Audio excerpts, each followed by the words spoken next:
नमस्कार, मैं योगाचार्य रामानुज स्वागत करता हूं आपका प्रजापति योगशाला के प्राणायाम एंड मेडिटेशन सेशन में। आज हम सीखेंगे कपालभाति क्रिया। कपालभाति क्रिया किन्हें करना चाहिए, कैसे करना चाहिए, कितनी देर तक करना चाहिए और ऐसे ही कुछ सवालों के जवाब आज हम जानेंगे। तो प्राणायाम के लिए पहले किसी भी सुखपूर्वक स्थिति में बैठ जाएं और आइए साथ में मिलकर शुरू करते हैं।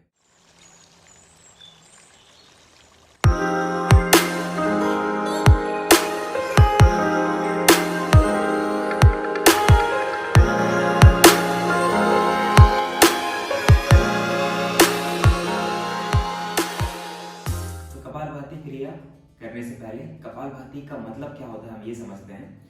कपाल का मतलब होता है संस्कृत में माथा, फोरहेड, मतलब ये बॉडी का अपर रीजन, आपका फेस। तो अगर आप कपालभाति क्रिया करते हैं तो आपका चेहरा जो है ये हमेशा चमकता हुआ रहेगा, मन हमेशा शांत रहेगा और बहुत ही सटल लेवल पे, सूक्ष्म स्तर पे शरीर में हमारी नाड़ियों में जो ब्लॉकेज रहते हैं वो आपके खुल जाएंगे, ओपन हो जाएंगे और इससे आप जब प्राणायाम करेंगे इसके बाद तो आपको उसका पूरा फायदा मिलेगा। तो कपाल का मतलब तो हुआ माथा, हमारा फोरहेड। भाती का मतलब क्या होता है? भाती का मतलब गांवों में लोहारों के पास एक तरह का इक्विपमेंट होता है जिससे वो आग में हवा देकर उसको जलाने का काम करते हैं। तो वो भाती को प्रेस करते हैं जोर से तो उसमें से हवा निकलती है और जब उसको छोड़ते हैं तो उसमें अपने आप उसमें हवा भर जाती है। तो भाती ये क्रिया है, आपको कपालभाति ऐसे ही करना होता है कि हमें सांस छोड़ना है जोर से अपने शरीर में से, नाक से, और जब आप शरीर को वापस छोड़ दोगे ढीला तो सांस अपने आप शरीर में भर जाएगी। तो ये कपालभाति क्रिया का एक शाब्दिक अर्थ है और जो मतलब बिल्कुल ऐसा है जैसा कपालभाति क्रिया होती है। तो कपालभाति क्रिया करते कैसे हैं अब ये समझते हैं। कपालभाति क्रिया करने के लिए आपको नाक से जोर से सांस छोड़ना है और इसकी आवाज आती है जोर से इस तरह से। तो ये क्रिया नाक से करते हैं, इसमें मुंह बंद रखना है आपको और सेम टाइम पे कपालभाति में सांस छोड़ते हुए आपको पेट अंदर खींचना है। तो पेट का और सांसों का मूवमेंट कुछ इस तरह से होता है, देखिए।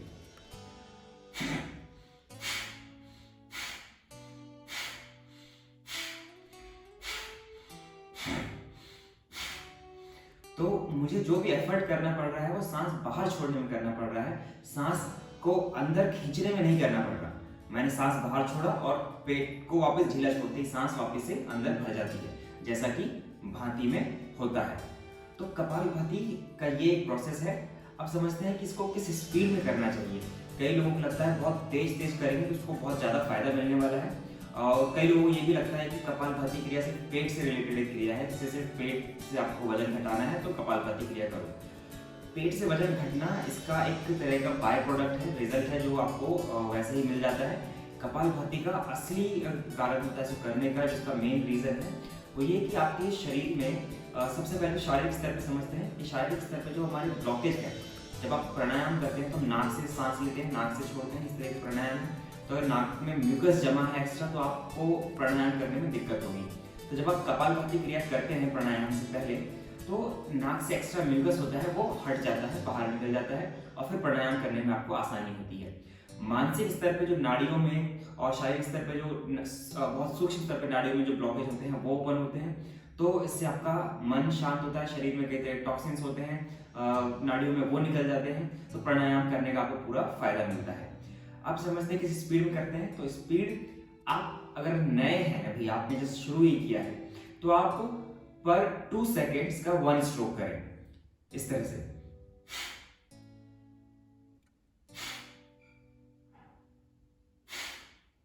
तो ये स्पीड आप स्टार्टिंग में रख सकते हैं और अगर आप काफी टाइम से कपालभाति क्रिया कर रहे हैं तो आप इसका पर सेकंड 1 स्ट्रोक कर सकते हैं।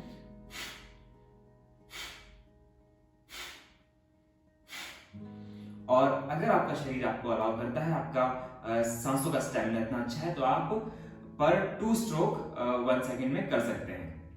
तो इस तरह से आप कपालभाति क्रिया करें और ये नहीं समझें कपालभाति क्रिया आप बहुत ज्यादा देर तक करेंगे तो आपको ज्यादा फायदा मिलेगा।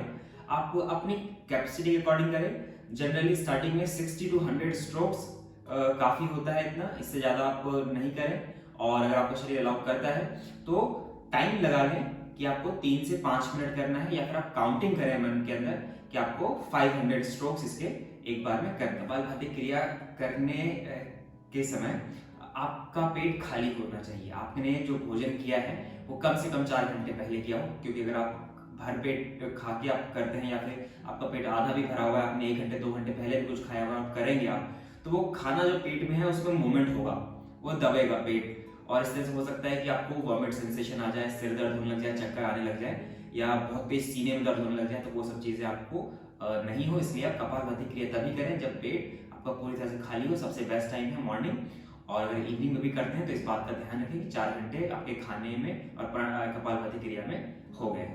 अब कई लोगों को कपालभाति क्रिया करते हुए यहाँ पर पीठ में ऊपर की तरफ, अपर बैक में दोनों तरफ इधर कहीं भी दर्द हो सकता है।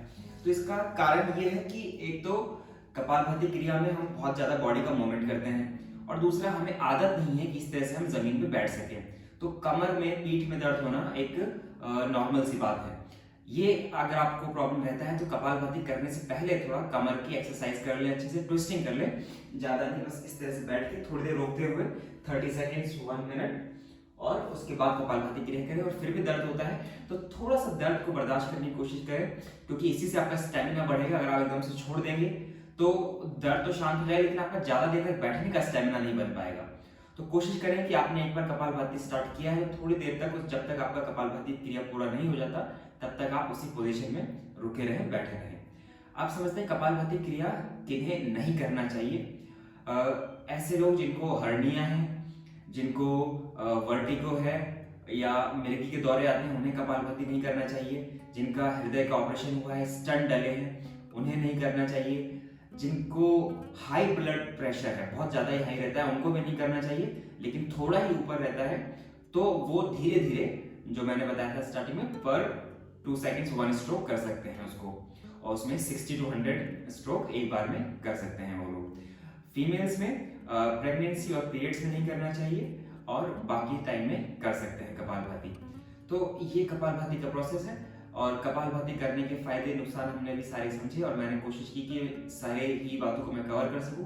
एक और इम्पॉर्टेंट बात इसमें मैं बताना चाहूंगा कि ये बहुत ही रेयर केस में ऐसा देखा गया है कि जिन लोगों का ब्लड ग्रुप O पॉजिटिव होता है, और साथ में जिनको गैस्ट्रिक का इश्यू रहता है, दोनों कंडीशन है यहाँ पे, जिनका ब्लड ग्रुप भी O पॉजिटिव है और गैस्ट्रिक का इश्यू भी रहता है, उनको कपालभाति करते टाइम हो सकता है कि सिर में दर्द हो जाए, और बहुत तेज दर्द होता है। वो दर्द भी ऐसा होता है कि 4-5 दिन तक रहता है, वो दर्द जाता नहीं है। तो ऐसे लोगों को भी कपालभाति क्रिया नहीं करनी चाहिए। जिनको सिर दर्द होता है, ब्लड ग्रुप O पॉजिटिव है, गैस्ट्रिक का इश्यू रहता है, कपालभाति क्रिया करते वक्त सिर में दर्द होने लग जाता है, तो उनको ये चीज नहीं करनी चाहिए, उनको छोड़ दें। हर क्रिया, हर आसन, हर प्राणायाम सबके लिए नहीं होता है, कुछ चीजें आपको छोड़नी भी होती है। तो आप ये समझें, उसमें जबरदस्ती नहीं करें कि इस बार दर्द हो गया तो मैं अगली बार फिर से ट्राई करके देख लेता हूँ। आप उसको छोड़ दें, वो आपके लिए नहीं है। तो उम्मीद करता हूँ कि सारी बातों का मैंने जवाब दे दिया है, और लगभग जो सारे क्वेश्चंस, क्वेरीज होते हैं लोगों के, वो भी क्लियर कर दिए हो। अगर इसके बाद भी आपके कुछ क्वेश्चंस रह गए हैं, आप कुछ पूछना चाहते हैं, तो आप नीचे कमेंट में अपने क्वेश्चंस इसमें लिख सकते हैं। मैं कोशिश करूंगा कि मैं सभी के उत्तर दे सकूं।